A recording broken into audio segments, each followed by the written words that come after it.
नमस्कार, मैं हूं आपके साथ पूर्वी राय और आप देख रहे हैं महाकाल एक्सप्रेस न्यूज़।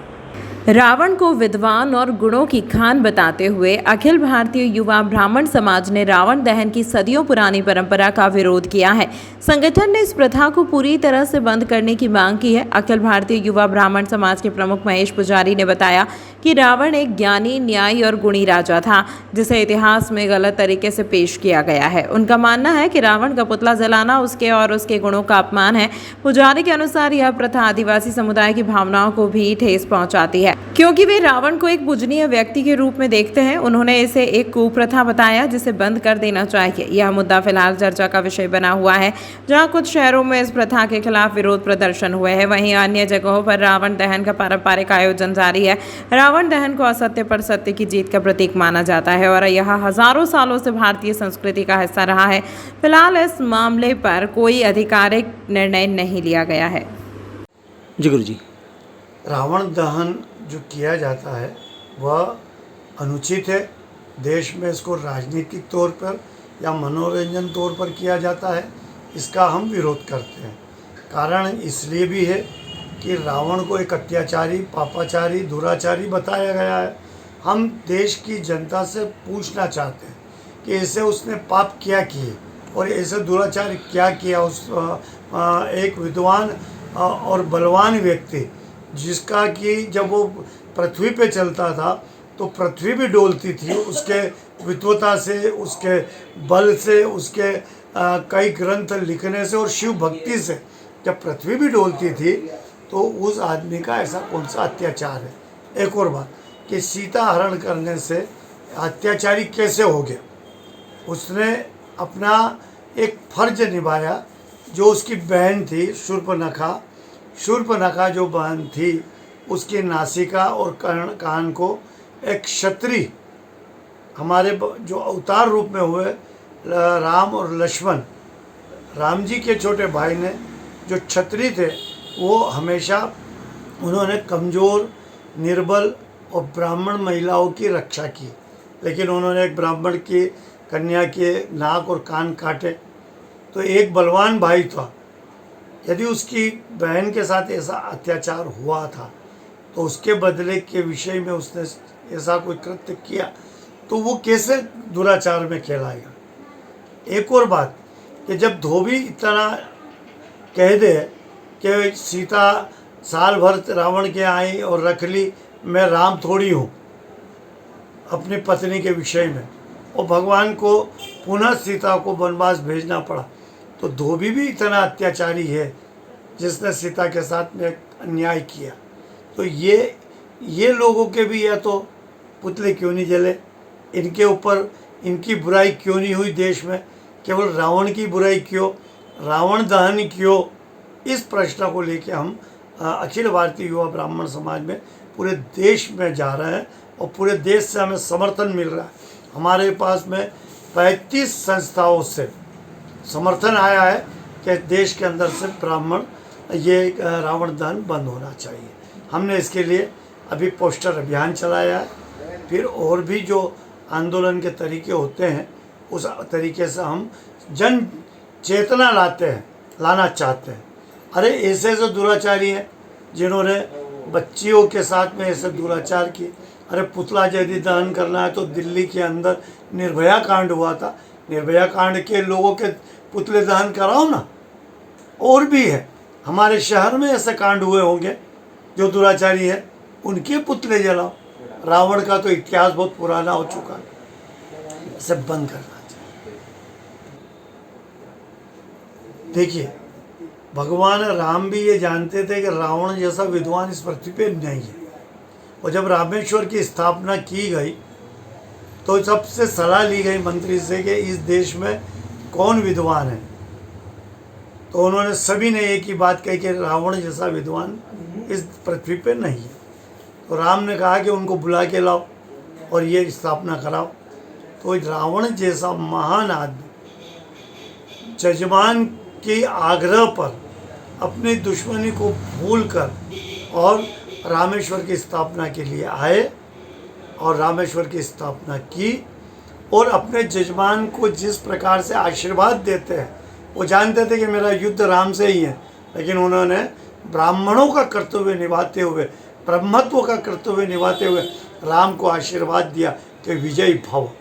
जो आदमी इतना विद्वान हो सकता है अपने दुश्मन को भी विजयी भव का आशीर्वाद दे सकता है, वो कभी दुराचारी नहीं हो सकता। तो रावण के विषय में चिंतन करना होगा, उसके ऊपर कई विचार करना होंगे और रावण दहन को निश्चित तौर पर बंद करना चाहिए।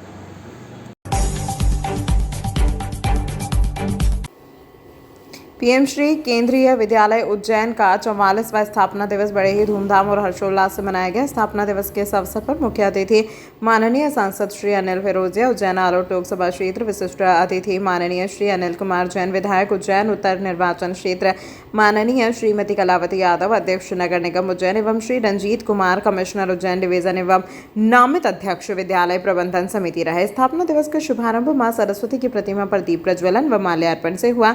स्थापना दिवस के अवसर पर अतिथियों के स्वागत गान के साथ विभिन्न प्रांतों की संस्कृति को जीवंतता प्रदान करने वाले मनोरम नृत्य प्रस्तुत किए गए। स्थापना दिवस के इस अवसर पर शारीरिक लचक के साथ योग कौशलों की प्रस्तुति दी गई। साथ ही शैक्षणिक एवं खेल जगत में उभरते विद्यालय के सितारों को एवं विद्यालय में सर्वोच्च परिणाम प्रदान करने वाले शिक्षकों को माननीय मुख्य अतिथि द्वारा सम्मानित किया गया। विद्यालय की उत्कृष्टता, अनुशासन, गुणवत्ता और विद्यार्थियों के जोश से अभिभूत होते हुए मुख्य अतिथि एवं विशिष्ट अतिथियों ने विद्यालय की भूरी प्रशंसा की। विद्यालय में आकर अपने बचपन के दिनों को याद करते हुए नई शिक्षा नीति के बल पर विद्यालय और भारतवर्ष के उज्जवल भविष्य की कामना की।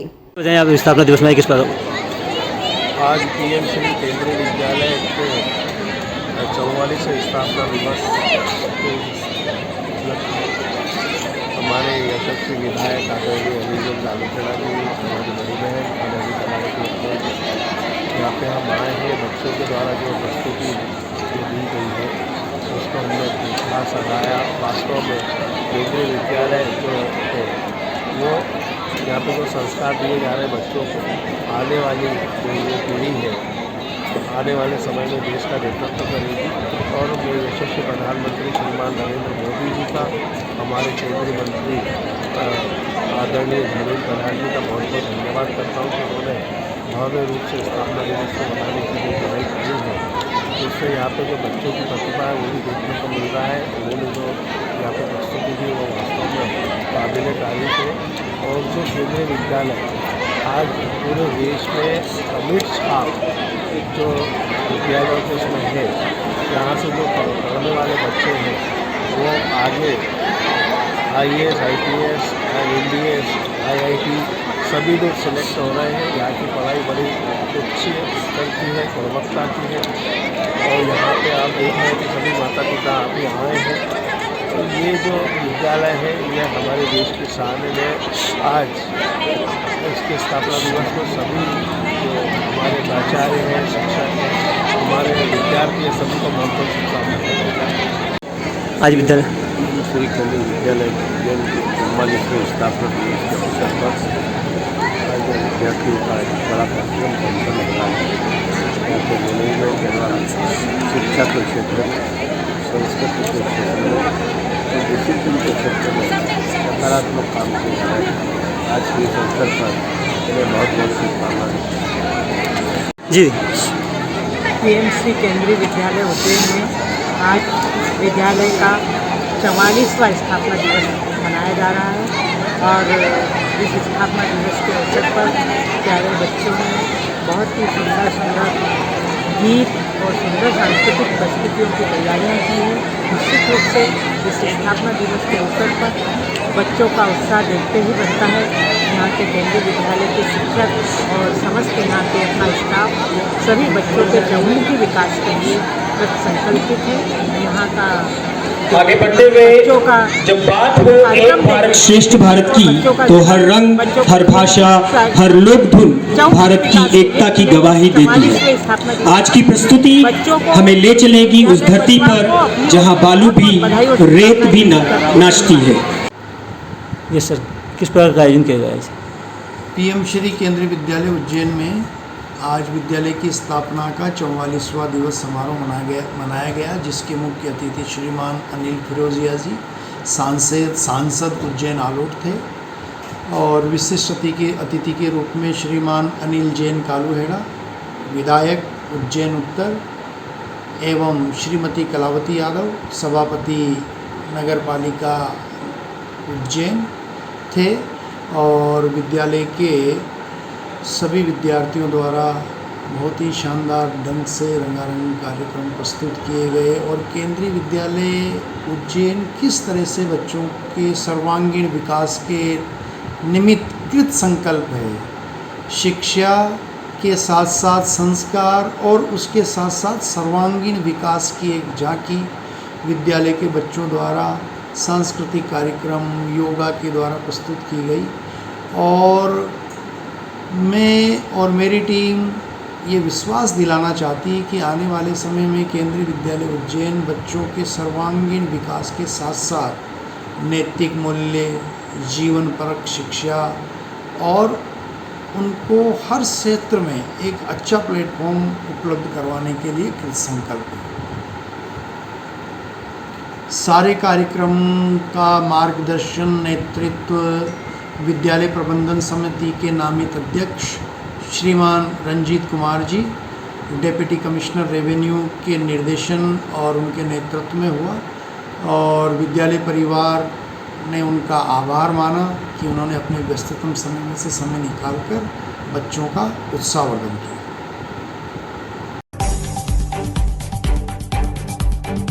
किसान न्याय यात्रा में शामिल होने आए पूर्व मुख्यमंत्री दिग्विजय सिंह ने अलकापुरी कॉलोनी में मीडिया से चर्चा में दिया बड़ा बयान। दिग्विजय सिंह ने कहा, आज की यह यात्रा वोट चोरी और किसानों के न्याय की यात्रा है। किसानों को नकली खाद मिल रहा है, सोयाबीन का भाव काफी कम हो गया है। सतना में केंद्रीय कृषि मंत्री शिवराज सिंह चौहान का विरोध होने पर दिग्विजय सिंह ने कहा कि शिवराज सिंह के खुद के लोकसभा क्षेत्र में सड़क को लेकर बहुत बड़ा आंदोलन चला। यह सड़क बनी नहीं और दादागिरी से टोल वसूला जा रहा है। ऐसा लगता है कि यह सरकार शिवराज सिंह चौहान के चुनाव क्षेत्र में जानबूझकर ऐसा व्यवहार कर रही है। खाद की समस्या तो शिवराज सिंह चौहान के समय भी रही है। वर्ष 1993 से 2003 तक कभी खाद की समस्या नहीं रही। ज्योतिरादित्य सिंधिया के मंत्रियों के अधिकारियों द्वारा सुनवाई नहीं की जाने पर दिग्विजय सिंह ने कहा कि जिन लोगों ने जनसंघ में अभी तक अपना पूरा जीवन खपा दिया, उन लोगों का तो दिल जलेगा, अब उनका सामना तो करना पड़ेगा। इस प्रकार के बयान उनका शोभा नहीं देता। यदि वह गाय प्रेमी है तो जो गाय सड़कों पर आवारा घूम रही है और जो सड़कों गाय एक्सीडेंट में मर रही हैं, उन पर ध्यान दें। जितनी गौशाला कमलनाथ जी ने खोली थी, यदि उनका ठीक से संचालन कर लें तो ही अच्छा है। यहाँ बता दें कि दिग्विजय सिंह उज्जैन में किसान न्याय यात्रा में शामिल होने आए हुए हैं। वह इसके पहले महाकालेश्वर मंदिर पहुंचे, जहां उन्होंने बाबा महाकाल के दर्शन किए। देखिए, बात यह है, पहली बात तो यह है कि आज का जो हमारा आयोजन है वो वोट चोरी किस प्रकार से देश में चुनाव आयोग के सहयोग से की जा रही है उस पर, और फिर किसानों की जो यहाँ की समस्याएं है, खाद नहीं मिल रहा है, नकली खाद मिल रहा है, नकली दवाइयां मिल रही हैं, सोयाबीन का भाव 3800 पे रह गया आज। इन सब बातों को लेकर जन जागरण अभियान हमारा है। शिवराज जी जो है 18 साल तक मध्य प्रदेश के मुख्यमंत्री रहे और कृषि मंत्री होने कई जगह पर किसानों ने उनको घेरा है, कांग्रेस के विधायक को नहीं घेरा। इस तरह देखते हैं किसान नाराज है। यही नहीं है, उनके खुद के विधानसभा क्षेत्र में, तो लोकसभा क्षेत्र में खाते गांव में टोल रोड को लेकर बहुत बड़ा आंदोलन चला हुआ। सड़क बनी नहीं और दादागिरी से टोल वसूल किया जा रहा है। खाद मिल नहीं रहा है, आदिवासियों के मकान बरसात में गिराए जा रहे हैं। कभी कभी ऐसा लगता है कि आखिर ये सरकार क्यों शिवराज सिंह चौहान जी के चुनाव क्षेत्र में इस प्रकार का व्यवहार कर रही है। अब खाद की समस्या तो उनके समय भी विकट थी। मैं आपको वर्ष 93 से लेकर 2003, पता नहीं उस समय आप पैदा हुए कि नहीं हुए, लेकिन किसानों को के सहकारी समिति गोदाम एडवांस में खाद पहुंचा दी जाती है। ये हमारे सुरेंद्र सिंह जी भाई साहब के पिता दवाई सिंह जी साहब सहकारिता के यहाँ के विश्व पितामह थे। सुभाष यादव जी हमारे अध्यक्ष। कभी एक बार भी कहीं कालाबाजारी का हमारे पास पकड़ नहीं आता था और ना मारामारी होती। यहाँ तो बिना पुलिस के लाठी के तो ये खाद वितरण नहीं हो पा रहा है। आखिर खाद क्या कहा रहा है? कुछ लोगों के पास ट्रक के ट्रक डायरेक्टली पहुंच रहे हैं, बाकी लोग परेशान। सर, एक चीज अभी देखने में आ रही है कि सीबीआई के जो अधिकारी नहीं सुन रहे, इसको लेकर मुख्यमंत्री से भी मुलाकात है। तो इस विषय को लेकर आप क्या कहेंगे कि क्या स्थिति देखा जाए तो? बात ये है कि भाजपा में जो लोग गए हैं उसमें स्वाभाविक है कि जिन लोगों ने अपना पूरा जीवन जनसंघ से और भाजपा में बिता दिया उनका तो दिल जलेगा। अब उसका सामना तो करना पड़ेगा। सर, लगातार देखने को मिला है कि जो कांग्रेस पार्टी है वो बेरोजगारी को लेकर मुद्दे उठाती है, किसानों के हित में उठाती है। अब हम नेपाल की बात करें तो वहाँ पर बेरोजगारी को लेकर तख्ता पलट हो गया है, युवा आक्रोशित हो गया है। इस घटना को लेकर आपका क्या संदेश है? पहली बात तो ये सुन लीजिए कि आखिर ये प्रदर्शन किस बात के लिए हो रहा है। इसको जनरेशन जी जो कहते हैं, जो बच्चा 97 से के बाद और 2014 के पहले पैदा हुआ, यानी कि 15, 17, 18 साल, वो लोग सोशल मीडिया बड़े एक्टिव होते हैं। अब वहां की सरकार ने उस पर रोक लगा दी तो उनका गुस्सा फूटा और वही प्रदर्शन हो रहा था। उसमें फिर ये आग फैल गई। सर, आपने चुनाव आयोग से आपने चुनाव आयोग से क्या करे, जो सारे भाजपा के नेता अमित शाह जी से लेकर और छोटे से छोटा कह रहे हैं कि हमने स्पेशल इंटेंसिव रिवीजन जो कर रहे हैं घुसपैठियों को पकड़ने के लिए कर रहे हैं। अरे घुसपैठी एक आध नाम तो बताओ। और पहली बात तो घुसपैठी आए कैसे? 11 साल से तुम्हारी सरकार है, उनको घुसने कैसे दिया? उनको पकड़ा क्यों नहीं आज तक? ये केवल घुसपैठी के नाम से जो आम मतदाता है उसके हक छीने जा रहे हैं, वोट चोरी हो रही है। दीपावली के समय चाइनीज जो सामग्री है उसकी होली जलाई जाती थी, हर साल ऐसा देखने को मिलता था। इस बार संबंध मधुर बताए जा रहे हैं, अब क्या रहेगा? बात यह है,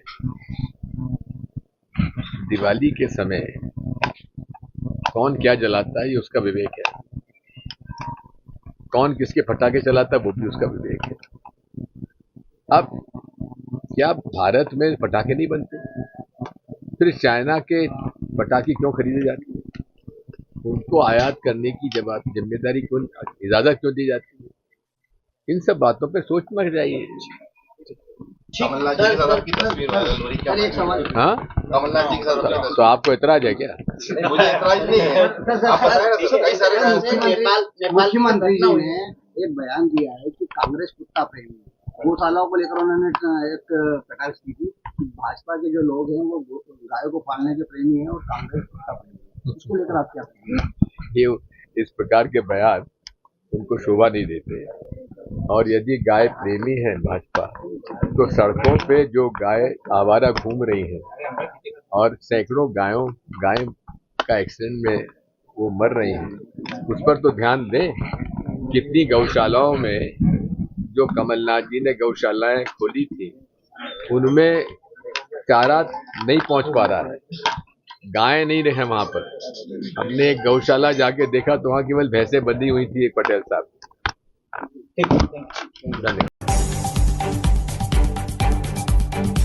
वन संरक्षकों एवं वन कर्मियों के बलिदान को याद करते हुए आज जिसमें विभिन्न विधाओं के खिलाड़ियों ने हिस्सा लिया। उज्जैन के महानंदा नगर खेल एरिना में उज्जैन वन मंडल द्वारा 28वीं वृत्त स्तरीय खेल कूद प्रतियोगिता का आयोजन किया गया। 11 सितंबर 1730 को राजस्थान के खेजडाली गांव में अमृता देवी बिश्नोई और उनके सहयोगियों ने वृक्षों और जंगल को बचाने के लिए अपना बलिदान दिया था।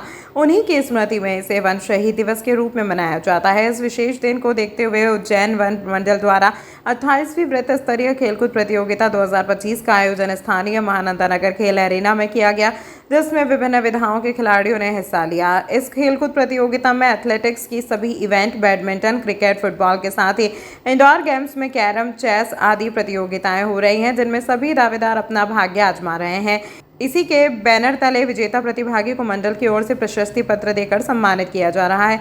चयनित विजेता खिलाड़ी भोपाल में आयोजित होने वाली राज्य स्तरीय प्रतियोगिता में शामिल होंगे और वहां से चयनित विजेता खिलाड़ी उत्तराखंड में आयोजित होने वाली Akhil Bharatiya forest sports meet में भाग लेंगे।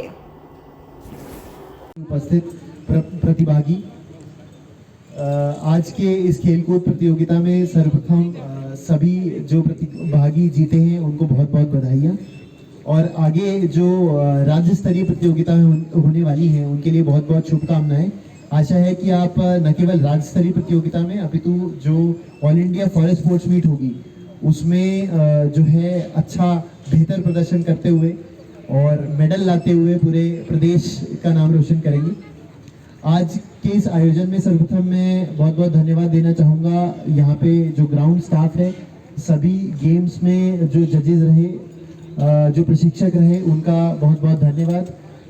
इसके साथ ही उज्जैन वन मंडल की पूरी टीम जिन्होंने सफल आयोजन किया इस वर्ग स्तरीय खेलकूद प्रतियोगिता का, उसको भी बहुत बहुत धन्यवाद। SDO Ujjain, range officer Ujjain, one परिक्षेत्र सहायक उज्जैन और पूरा स्टाफ जो इसके सफल आयोजन में लगा रहा, उसको बहुत बहुत धन्यवाद। इसी के साथ आज जो है वन शहीद स्मृति दिवस भी है। आज जो है हमने जो वन कर्मियों ने जिन्होंने शहादत दी उनको याद भी किया, और पर्यावरण संरक्षण और वनों को बचाने की जो स्पिरिट है उसको मन में रखते हुए इस पूरे आयोजन को किया। तो इस आयोजन के लिए सभी ऑर्गेनाइजिंग टीम और सभी प्रतिभागियों को पुनः एक बार बहुत बहुत धन्यवाद। ये वनव्रत स्तरीय 28वीं वन खेलकूद प्रतियोगिता जो कि उत्तराखंड में आयोजित की जानी है, उसके लिए वृत्त स्तर पे खिलाड़ियों को चयनित करने के लिए यहाँ एक प्रतियोगिता आयोजित की गई थी, जिसमें दिन भर विभिन्न वन मंडलों से आए हुए सभी लोगों ने इसमें भाग लिया, और ये बड़ा उत्कृष्ट प्रयास रहा लोगों का, और काफ़ी लोगों ने इसमें मेहनत की है, और जो लोग इसमें विजयी हुए हैं उनको सबको मेरी ओर से शुभकामनाएँ। और इनमें जो लोग चयनित होंगे उनको भोपाल में प्रदेश स्तर की प्रतियोगिता में शामिल किया जाएगा, और इसके बाद माह नवंबर में जो है वो अखिल भारतीय खेलकूद प्रतियोगिताओं का आयोजन उत्तराखंड में आयोजित होगा, वहाँ सम्मिलित होंगे।